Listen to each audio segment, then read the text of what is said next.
perfect, man. I was It gonna say, welcome to the front line of the apocalypse. All right, we got my homegirl here. She's my homegirl. Amen. Here in the this is Serena. What's your last name? Smith. That's what I thought. Yeah. I don't know why I didn't want to say it. I was like, I'm gonna get it wrong. No, that's okay. I know, man. You got to trust ourselves. Yeah, Serena Smith. She's our homegirl. She's in the building. Yes. That we've been talking about, where we're broadcasting out of, which has several different names attached to it. But it is 1349. What is it? 1385. 1385, 89A, right across from Whole Food. It's the door in the building that faces the street. That's right. And Serena is a practitioner. She's into some things. We're going to talk about it. Yes. And then next week, we're going to do a follow-up show together, and we're going to take the camera into her studio, and Todd's going to be the guinea pig. So she's going to take me through some Pilates and some yoga, and I don't know what I just saw her observing her doing. Right. But she asked me, do you want to do this before you go on? I'm like, hell no. Looked like I would have split my groin in half. That's what most guys think. But no, I would actually do it. I'm just very much in a in a defragging state right now. So I can barely even, put two words together. But it's a pleasure having you on. I love your energy since the day I met you. You're very real. Ty is very real. I mean, I really resonate with Ty and Jade and Steven. But like when I first met Ty, I was like, oh my God, this guy's like, he's like my brother. And I actually have a brother named Ty. And they have very similar energy, even though my brother's not in Lightworker circles. Yes. Well, last year when I first met you at a function in Satnam, and I saw you, I've seen you on your show for quite a few years, but you could be brothers. You actually look alike, I too. think so, yeah. And that's interesting to me, the way... you can't make this shift up. No, you can't. You can't. So...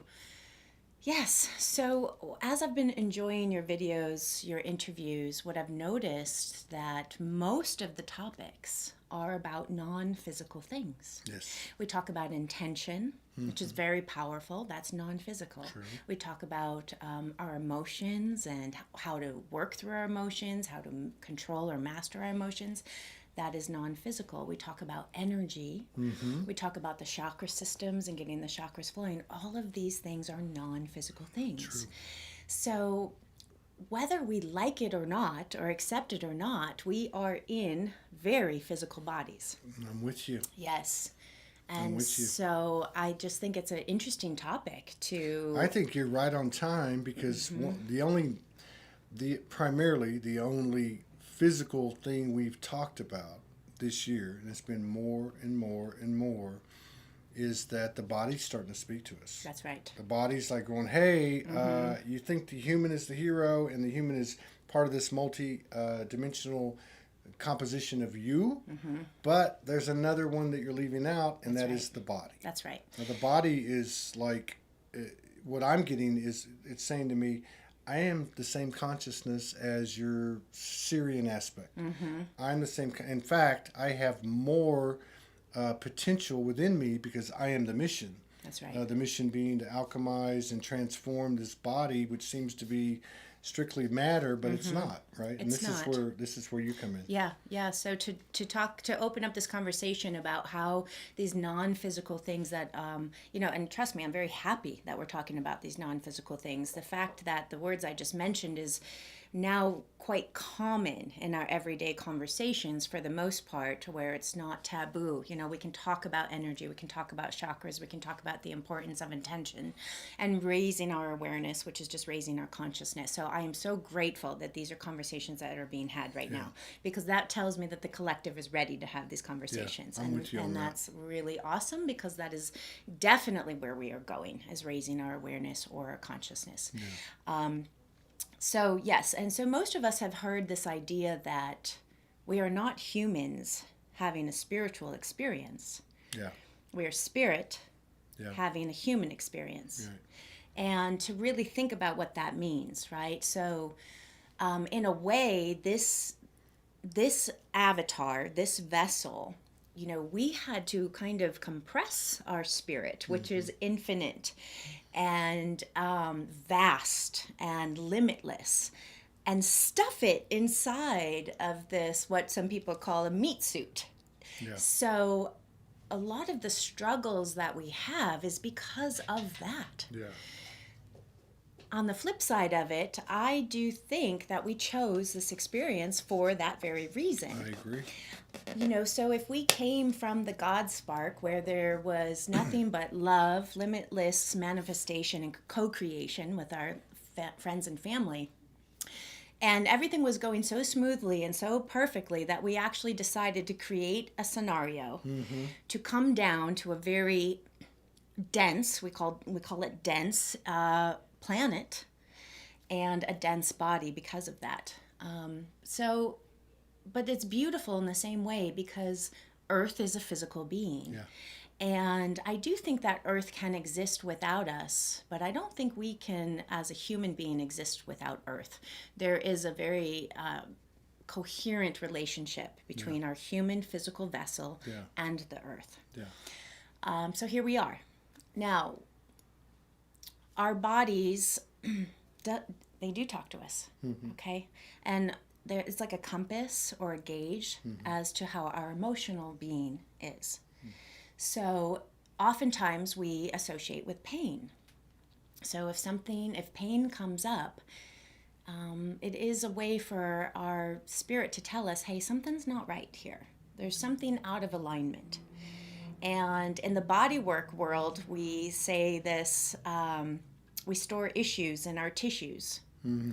Meaning when we have an emotional experience, it shows up in our cells. And it is in our cells, and it shows up in our physical body because of that. I don't believe in coincidences, but my beloved sister Leilani just put this up right when you said that. She said, "My body feels liberated today after disclosing a suppressed memory I have held for 43 years." Oh my gosh. So that's what you're talking about. That is exactly what I'm talking about. And so oftentimes we get distracted by pain in our body. Yeah. And this is where this idea of mind, body, spirit comes into play.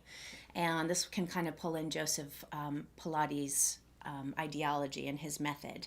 But his whole idea was that his mission was to have people be in a pain-free body. And I carry on that mission. That's what empowers me.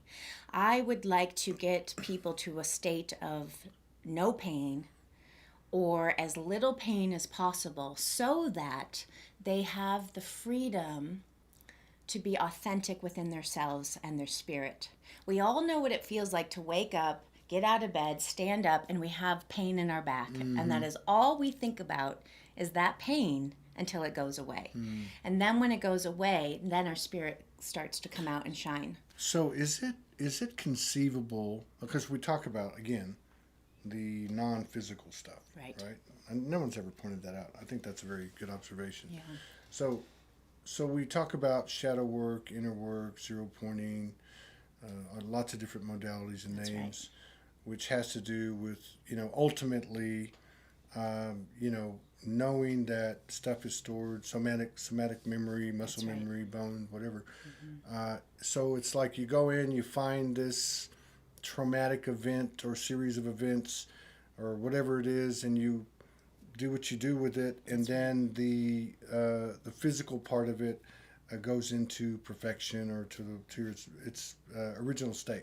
So is it conceivable that through movement and body work that the same thing can be attained without having to go digging through all the shadows and that type of thing? This is why I adore you, because you're so brilliant. And yes, exactly. That is something I was prepared to talk about. Not everyone is open enough to speak freely about their emotions. Trauma, maybe childhood trauma that is stuck with them, and they notice they're getting triggered in their adult life, and they can kind of see where that's coming from younger years. Not everyone is ready to be vulnerable enough to speak these things out loud. That is a feat in itself, to just say it out loud. Absolutely it is. And so in a sneaky way, during, my years of working with people's bodies, I am going into that spiritual side and that emotional side. So even though it may look as though I'm opening up a pectoral or creating space around the rib cage so they can go into a back bend, I really, on a non-physical level, we're breaking down the boundaries that we have created to protect our heart center. So yes, to answer your question, absolutely yes. So I've known a couple of people, let's just say, that okay, let me just reframe this. Morgan's a practitioner. Every now and then, she'll come across somebody who needs a proxy.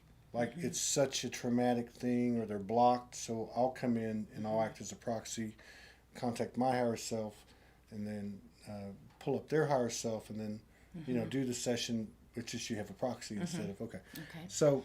And the reason for that is because there's such a trauma. Let's say it's sexual abuse as a child. Yes. So, for instance, like in this modality, or I guess set of modalities, it's conceivable that I could work through my sexual trauma by going through certain movements and exercises. How do you know where to go? Yes. Well, I've trained my eye to see where they're out of alignment. So what I look for is the structural alignment of somebody's anatomy or their skeleton. So when our skeleton is in perfect alignment, we are in ebb and flow of gravity. Things happen to us. We get into a car accident. We get a shoulder injury. We have chronic allergies, so we cough. And so life happens to us that pulls us out of alignment. Now, even though we can't feel it, gravity has the upper hand because we're not in ebb and flow with it. So it is slowly crushing us. So I see through the physical eye, okay, this shoulder needs to come back. This needs to untwist. This needs to come upright. And now we're in ebb and flow with gravity, which means we're pushing up against the pressure coming down rather than it overtaking us. And balance. Yes. And to come back around before I forget, we detach from our body when there's pain. So when we feel emotional pain, it's almost too painful to exist in this body because the density is intense. So I might not have a physical injury, but the memory of seeing a dog hit by a car, or the memory of, watching my grandmother pass away, it's hard to go there. So we detach. We try to take our essence out of our physical body because it's too painful to feel it. And what I love about a lot of our teachers and facilitators these days is that they're recognizing that that's not the answer. Because just because you detach from the physical feeling of that emotion doesn't mean it's going to go away. And if anything, it may continue to fester and create disease in the body. So when I'm working with someone through either Yin Yoga or the Pilates Method or whatever dance, whatever movement it may be, it's an invitation for the spirit to know that its vessel is safe again and to feel again what it's like to be in your body. Because we are having a human, we are in a human experience, like I said, whether we like it or not. And I know from a personal place, I started my spiritual journey in my young 20s. And, I trained in Reiki Tumo, and that's when I first learned about how energy is quantum and quantum physics. And the idea was to just, we reach up. We think, heaven is this way, God is this way, the cosmos is this way. And so there's this idea that we want to leave our physical body. We want to leave the earth. And my teacher at the time reminded me that, yes, that is true. We are pulling in cosmic energy as a channel to, send that energy out to heal. But detaching from the physical body or the earth is a disservice. You're missing half of it, because actually you get more sensation of the energies when you ground yourself just as deeply into what we call the root of the earth or the center of the earth. And it actually, that groundedness can keep us, it's easier to maintain this high energy place of being. Yeah. Sometimes we can feel kind of flighty, or we don't know what time it is or what day of the week, or, and so that's why so much is, people say go sit by a tree, go walk barefoot, drink water, all these things to ground ourselves is so that we can marry the cosmic energy with the physical vessel. Yeah. And I think, when I think of earth, I think green, I think dirt, I think water, I think of all these things that are very wonderful to feel. Yeah. Yeah. But yeah, so a big part of this is coming back into our body and just trying to acknowledge where we may have fragmented and left when this situation or that situation hurt. So a part of my spirit has left my physical body in that way. And so now we're very fragmented and not pulled together as one full unit. Yeah. And so one of the things that I've really come to love in my work also is that as time goes on, this is becoming more and more an energetic way of living. Right. Learning how to work with energy to manifest your dreams and desires. That's just where I was going to go with Yes. Or learning, my higher self is coming in. What does that feel like? Or I have a spirit guide whispering or sending messages into my mind's eye. What does that feel like? And so there's such subtle energies. Now, we're fortunate in Sedona to have some people that really sense that, no problem. It's like there's a spirit right here and they can describe it and see it. But not everyone has that. These energies are so subtle. Yeah. And so I feel that in my work, what I'm doing is I'm helping people understand what energy feels like. Yeah. And to discern, is that a physical energy? Is that something that's in my body? Is this something outside of my body?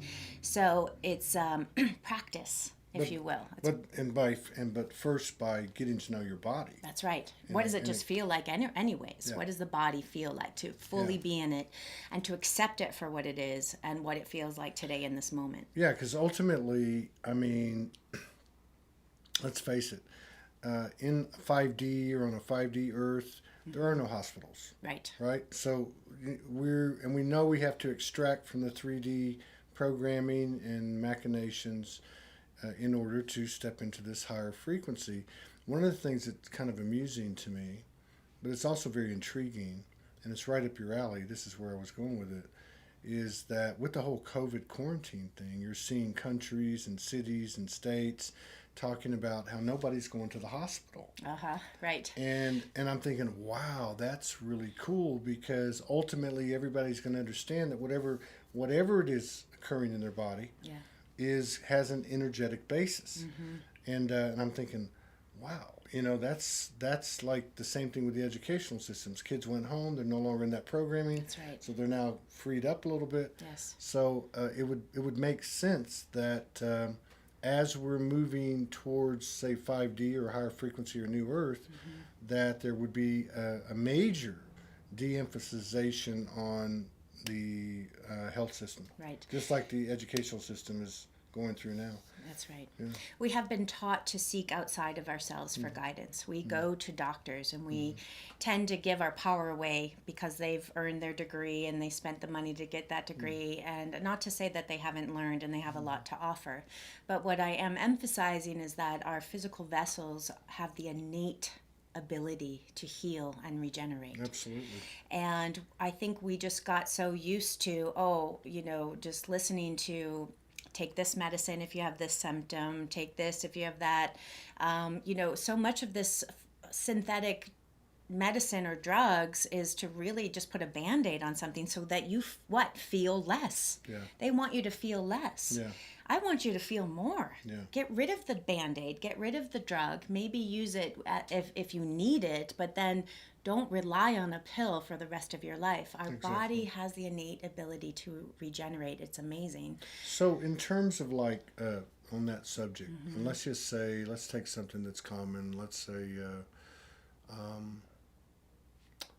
circulation, blood circulation. The older you get, your arteries harden, evidently, from what I understand. Sure. something like that. Is there a way to address that through movement in these types of modalities? Oh, absolutely. Really? I think just movement in general is right away the pathway to circulation. It's about the heart and the heart of the health of the physical heart. So it pumping as well as the lungs.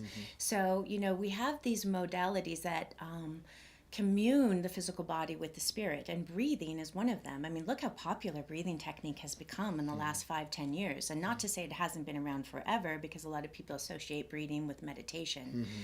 But it's a perfect example of how breathing is a very physical thing that we do, yet it helps us feel the very subtle essence of our soul. And Wayne Dyer talked about this. He had a book or a CD called Getting in the Gap. And it's this, after an inhale, there's a suspension where nothing's happening. And after the physical exhale, there's this time where there is no doing. There's neither an inhale nor exhale. There's no physical doing. And he said within that silence is where you just sense your spirit. Yeah. And space so between breaths. that's right. And so we try to work on building that skill of allowing that silence to get bigger and bigger. And that's literally how it starts. You think you have it, and then you build on it, and you give it space to grow. And we have to sense energy and grow it like a muscle. Yeah.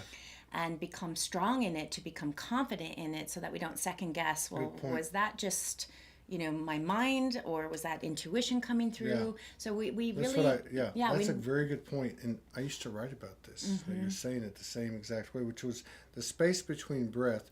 It's like the space between conscious and intuitive thought.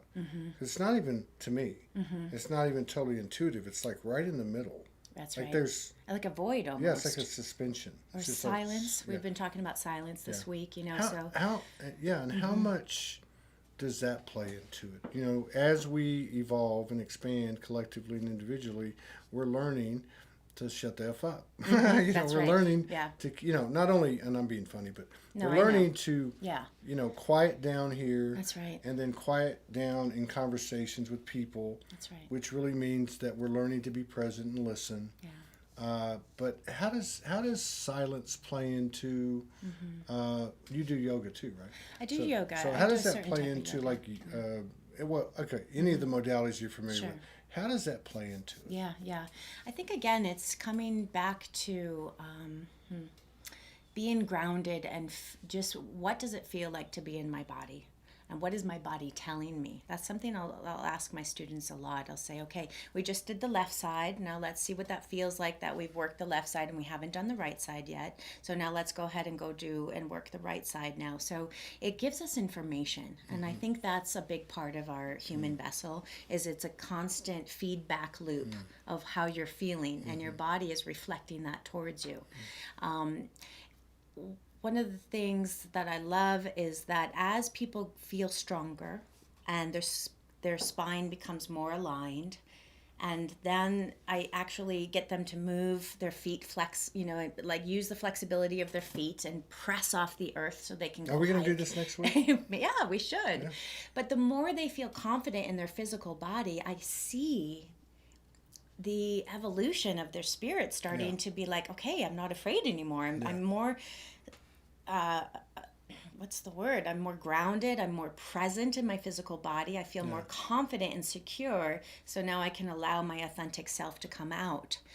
Now, I've been doing Pilates more than I've been doing yoga. I would consider myself a Pilates instructor who loves to do yoga. However, I had taken some training in Yin Yoga, which is a very interesting modality because it's kind of talks a little bit about everything we're doing here. In Yin Yoga, you hold a pose for like a minimum of 2 to 5 minutes. So you bring your body into a shape, an architectural structure, and it's very yin, meaning it's passive. So rather being in a very active, aggressive, like warrior pose, you're actually in a very soft, relaxed pose where the idea is that you allow your muscles to just kind of melt off of your body. And you're not pushing yourself beyond the natural organic limit that your body is ready to take at that moment. So then with time, knowing that gravity is there, the space between our connective tissue and our bones start to release. Right. The fibers literally start to tear, and I know people don't like it when I say tear, but that is what's happening. The physical fibers of your fascia and muscles are tearing, which is creating space. And so then in those moments while you're waiting for 5 minutes, which sometimes can feel like 10 minutes if it's like a hard pose, you put your breath in there. So now from the inside out, you're expanding the shape, and the physical space that's being made between your tissues and your bones is now opening even more just through the very act of breathing. And then you come out of the shape, and when you finish and you stand up, you're just more in structural alignment with the ebb and flow of gravity. Now, the other important thing about this is I think we can all agree that we have a chakra system, and our chakra system is in our spine. And so if we are physically off balance and misaligned, then I think that the ebb and flow of our chakra system is not fully there. And so Joseph Pilates has a famous quote that you are only as old as your spine is. I mean, he lived to be into his 80s, and he acted like a 20-year-old because his spine was in alignment and his chakras were open and thriving and expanding and contracting.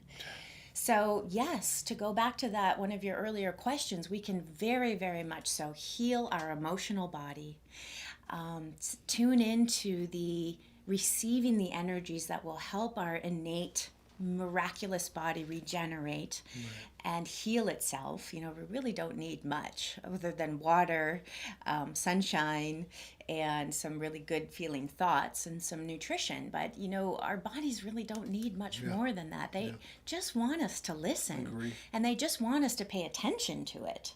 So I encourage people to get, you know, just start shaking and moving. Get more physical. You know, I've never gone to a workout where I said, why did I do that? You know, I maybe didn't want to get up out of bed and go to that workout in the morning, but afterwards I felt invigorated. You know, I mean, how do you feel after a walk around the block, a hike in the Red Rocks, a swim? Maybe you go out to see some live music and you're dancing around for a couple of hours. That sense of just like, right? So what movement is it's another way to move energy. Just in the way that when we receive the gong vibration, we might receive Reiki or quantum energy healing, you know, all these different and amazing modalities that we have. Moving the physical body is another way to just kind of shake off some of that excess residual emotion that we pick up throughout the day that could be yours or not even yours. You know, because empaths, we tend to kind of take on people's emotions. And, you know, there's a purpose to that because it helps us sense where they could use some encouragement, you know. But really, all these modalities are doing the same thing, which is to move energy. We don't want to be stagnant or stuck.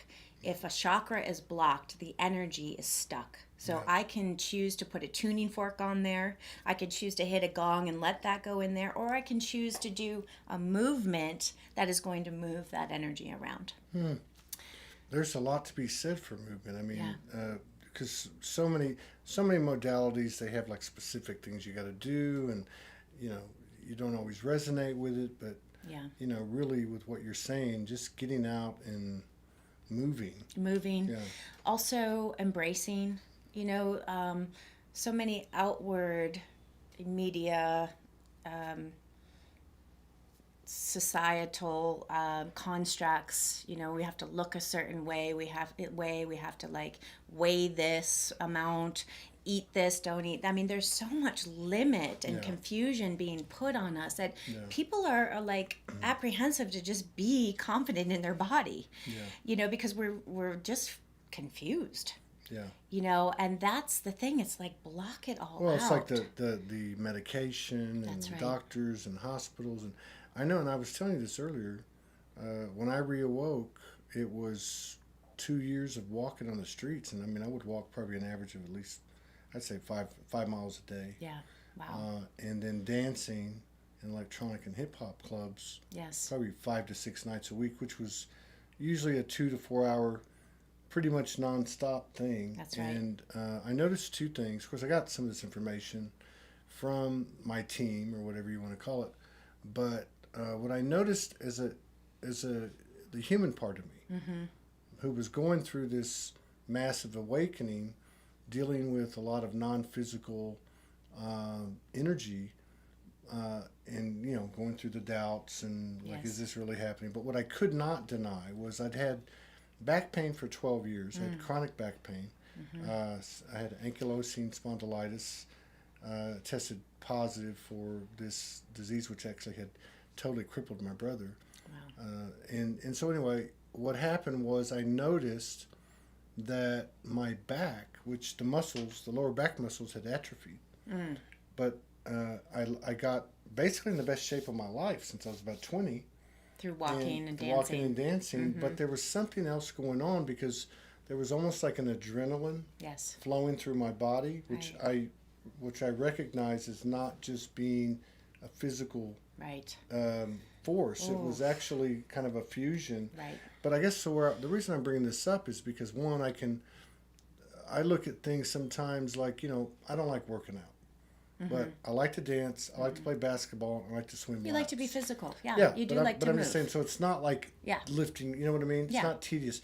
But what I'm getting from you, and then reflecting on what I'm bringing up now, is that through, I guess, like say for instance, you just didn't know where to start, and you said, okay, I'm going to go for a 2-mile walk every day, one time a day from here out.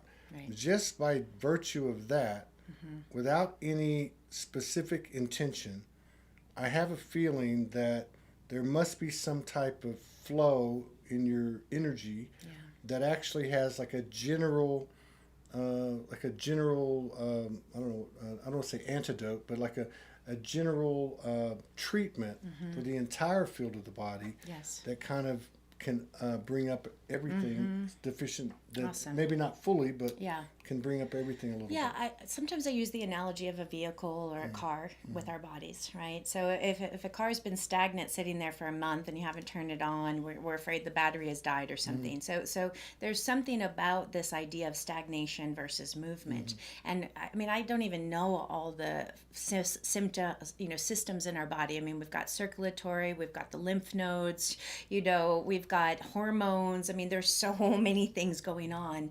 I know that when we bend our joints, it creates a lubrication.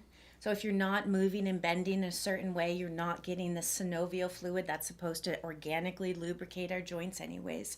So there is absolutely something about the active movement that will keeps our vessels functioning at its optimum place of being.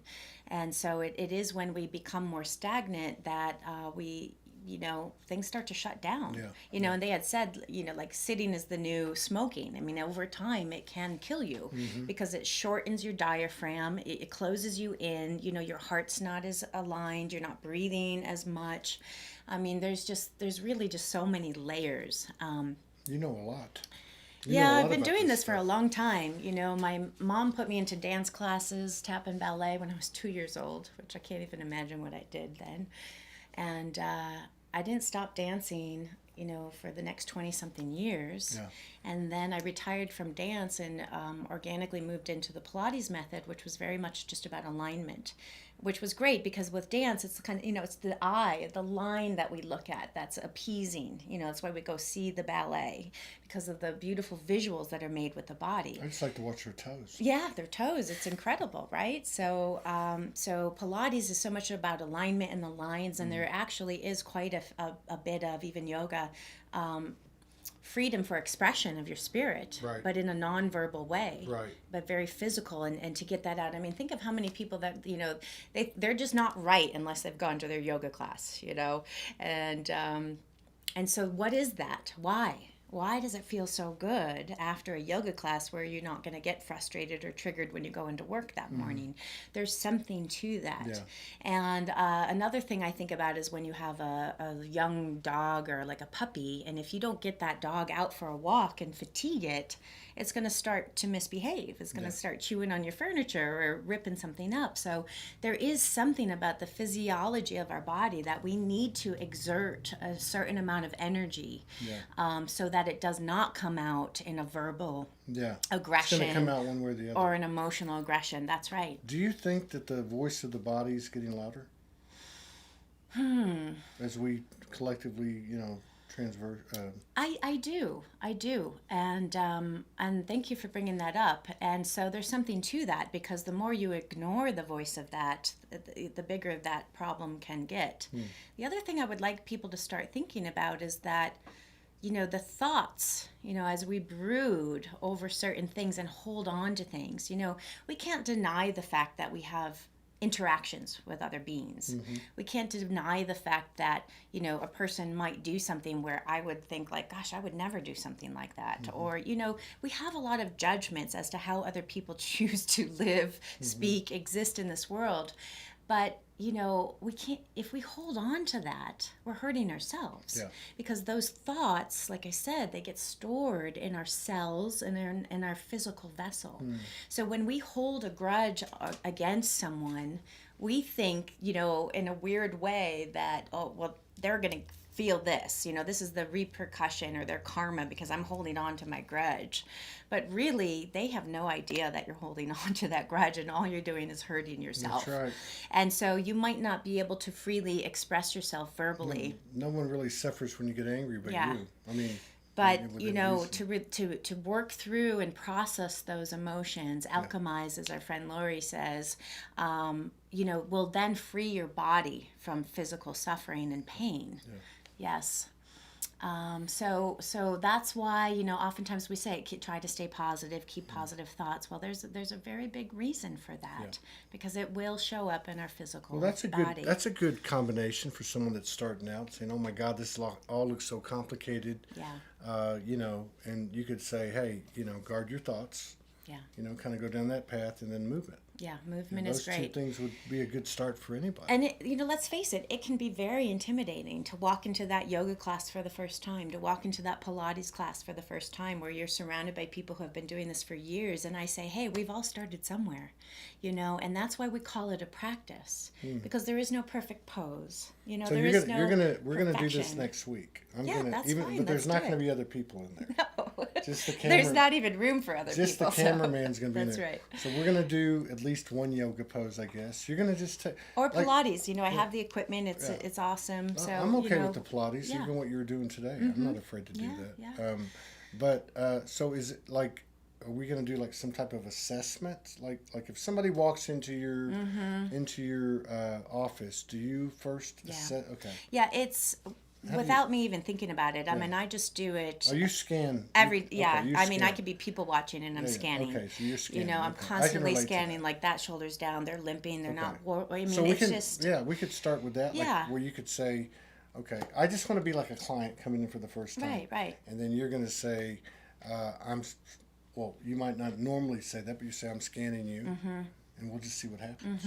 Right. Very cool. The other thing, too, is when people start to feel pain or there's chronic pain, like you said you've had for 12 years or something in your back. I had it from 30 to 42. Okay, that's like way too long. Yeah. And during that time, isn't it true that was a distraction? Absolutely. Yeah. It was debilitating. Yeah. And it maybe made you grumpy, a little groggy. It was exhausting. So you weren't tied in your spirit, sharing the amazing being that you are. I didn't laugh you during were that 10-year tied period. with pain. Yeah, so that is what my drive is for this work, is to get people, first of all, out of pain. Because we all deserve that. The other thing too is when we get so used to being in chronic pain, we just think, well, that's it. I'm just going to have this for the rest of my life. And honestly, most of it is on a tissue level. Now if you have arthritis or you get stenosis where it's bone on bone, then, there's a certain level that is true. We can't necessarily correct that until the medical beds come in. But, what people should learn is that we have this connective tissue that has the ability to stretch and expand and open up. And because our connective tissue attaches to our bones, right, if the connective tissue shortens through lack of movement or lack of stretching, it pulls the bones together, and now we're starting to touch nerves and whatnot, which emanates the pain. So what I love to show people is, they may have had chronic pain for 10 years or so. They come in and they do one Pilates session, and the pain goes away or diminishes by 50%. So then this light of glimmer and hope comes back to, behind their eyes, like, yes, don't settle for the fact that you are you with this chronic pain. It can change. You know, we are made of water. Water is malleable and mutable. So I'm with you on that. Yeah. So we're gonna test this out next week, and I'm real. I really don't have any pain anymore, but I'm gonna be. I want to jump into the Pilates, see what I've never done yoga, and we'll just see where it goes. Right. So it'll be a little different. You can look forward to that the first part of next week. That'll be fun. And let us know now what you do online, if anything, what you do locally, how people get in touch with you. Okay, yeah. Well, right now, presently, I'm mostly here at this studio. I was teaching at other facilities before the shutdown, and that got, stopped. So you can find me here physically. I have my business card here. I have a studio suite where I have 2 pieces of a Pilates equipment, and when Ty and I created this space, one of the names or the umbrella that we put this under is, and we thought long and hard about this wording, but it's Quantum Resonance Institute. And we liked the word institute because we knew we were going to be teaching, so we are all teachers here and we want to share our skills. And so I also liked the shortened version of it, which was QRE. So you'll see Quantum Resonance Institute on our sign out front. Also, that's our website where you'll find my bio and my services and everyone else's bio and services. So that's probably the best way to kind of find out more about me. I have an old school email, serenasmith@yahoo.com. Can you believe it? I have one of those. Do you? Yeah. So, I have a Yahoo. Yeah. So, those are the best ways to contact me right now. I will be presenting some Yin Yoga with sound therapy through the Vibrational Empowerment Network. And, oh man, that's just like a whole nother mind trip, right? So now here we are in this physical shape or pose. I also like to think of it as an architectural structure that you make with your body. And while you're holding the pose and creating space, now we get this frequency and vibration of sound that is also penetrating your tissues. So not only is the time, the space, the breath creating space, but the vibration coming into your vessel is breaking up the dormant, blocked energy. Yeah, so I'm all for that. It's a beautiful fusion of movement and sound frequency. I'm all for that. Yeah. I that would make it more enticing for me. Can we play some Tool next week when we're... I love Tool, yeah, for sure. He lives here, right? Maynard? Does he really? Oh, yeah, he's up in Jerome. Excuse me? Oh, yes, sir. I'm going to go find him. He owns a vineyard. He's got a restaurant in Cottonwood. Maynard is here. Oh, my God. I know. I'm leaving. I don't know how to find him, but we can put it out there. I will find him. I will. I'll probably get arrested. But, it's okay. But I will find him. So this is part of one of the, because, we work with energy, we work with sound, and I kind of bring in that physical part of it. Yeah. I don't know how much more time You're a wealth of information. Yeah. No, we're coming to the close. We're coming to the close. Yeah. Okay. Is there anything else you wanted to say or talk about? Anything you want to do? Yeah, we can maybe do something. Do you want to do a yoga pose for us? Well, we can maybe do like a few things sitting here, but before, what I wanted to mention also is this idea that as we transition to 5D and beyond, there's this idea that we're actually taking our physical bodies with us. And that's wild to me. However, the physical body is going to become less dense. And because our whole solar system is more into the photonic belt and the cosmos, really what this is about is letting light in. Yeah. So when we're bringing in consciousness and guided messages, what we're doing is letting in light. Yeah. So once again, another opportunity and, importance of opening the physical vessel to let more light in, because like Kalina was saying, when Bashar came through, it's like on a molecular level, our cells and our DNA is literally coming back to what it was designed to be before it got thwarted. Yeah. And then on top of our DNA coming back into alignment, so we have more use of our brain capacity, our cells are cracking open so that more light can come in. And light is sound. Yeah. And movement and light and sound, it's all vibration, it's all energy, it's all the same. That's right. Okay, so let's do something very simple. So we'll place your hands on your abdomen, belly. Like this? Yep, and so we know our diaphragm is here, and so there's 2 types of breathing. Well, there's probably more than that, but so just breathe into your belly. And you'll know that because you're allowing your stomach to expand into your hands. Okay. And so this is what diaphragmatic breathing feels like. A lot of yoga breaths are like so. And notice how it's stretching the rectus abdominis is your 6-pack muscle. That's what gets really shortened when we sit a lot in our psoas. So this is important to expand those muscles. And you see what that feels like. Okay, now we're going to switch and place your hands on your ribs. My ribs. Now, when you breathe, consciously fill your hands. So breathe in and let your ribs expand into your hands. And exhale, let them come together. And just keep practicing that, right? Noticing how your lungs, which are a 3-dimensional organ, are in this cage we call your ribs. And now you're utilizing your lungs to the fullest. Knowing that your lungs are not only here under your collarbones, but they're also in the sides of your ribs. So breathe in, feel that expand, breathe out. Now, with your intention, breathe only into the back lobes of your lungs. And notice how just the very act of intentional breathing is probably stretching the muscles in between your ribs on your backside. Okay, now we can actually, with our intention, pull it all together. You can breathe front, side simultaneously, sides, back, exhale. Good. And again, breathe back, front, side to side, and then all the way down into the diaphragm. And do you see how much space you're creating in your vessel? It's very interesting. Isn't that wild? I've never done anything like that. And that was just breathing. Okay. Very interesting. So you did, if you could do like 10 minutes of that, you probably feel a pretty substantial difference. That's the thing, right? And, I think on a daily basis, we're just striving to feel good. Yeah. Whether that's emotionally, energetically, physically, we just want to feel good. Right on. Yeah, so, yay. Make sure. Okay. Yes, so we're going to be doing one more little segment. I'm going to take a break because the breathing made me dizzy. Okay. And so... You've been dizzy all day. I know, I've been dizzy all day. Todd's not Todd today. Okay. There's no doubt. All right.